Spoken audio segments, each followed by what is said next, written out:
The original poster of this story goes by CLT14.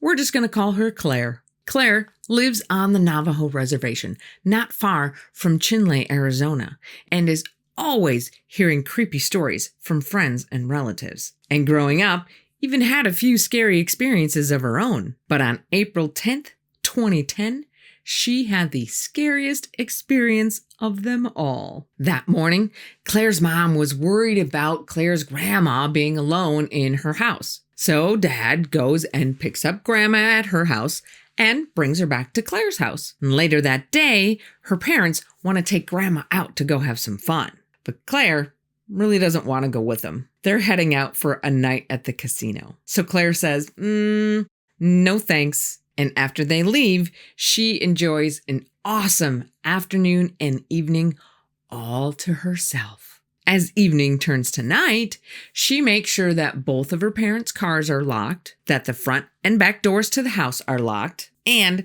that the windows to the house are shut and locked. And as it's creeping closer to midnight, she decides to watch a little TV. And she remembers falling asleep on the couch with the TV still on. At 2:50 a.m., she wakes up, turns off the TV, goes to her bedroom to get her pajamas on, and goes to the bathroom and brushes her teeth. And when she's finished, she walks to the kitchen to turn out the light. Just when she's ready to flip that switch, the clock starts to chime, signaling 3 a.m. And before it can even finish its 3 a.m. proclamation, Claire hears a knock at the front door. Confused, she thinks to herself, who in the hell would be at my house at 3 a.m.? And she hears another knock.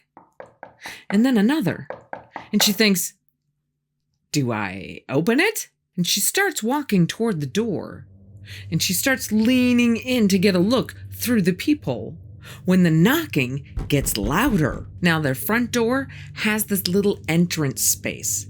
So it's like this little room that you have to walk through to either walk in or walk out of the house. And there's a security light in there that always turns on when someone steps into that room. And Claire backs away from the door and thinks, why didn't that security light turn on? And she gets scared and she starts backing away from the door when the knocking turns into banging. And after about 2 minutes of constant banging, she can't take it anymore and she starts moving toward the door. She unlocks the top lock on the door and the banging gets even louder. It seems like whatever it is gonna break down the door. So as she's standing still by the door, fear trying to get the best of her, she turns on the outside light, hoping to scare whatever or whoever it is away. But it doesn't work. The banging gets louder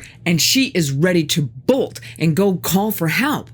But she decides she needs to see what is on the other side of that peephole. And Claire takes a deep breath, leans in closer to the door, and gets her eye up to that tiny opening. And the noises disappear. And there's no one on the other side.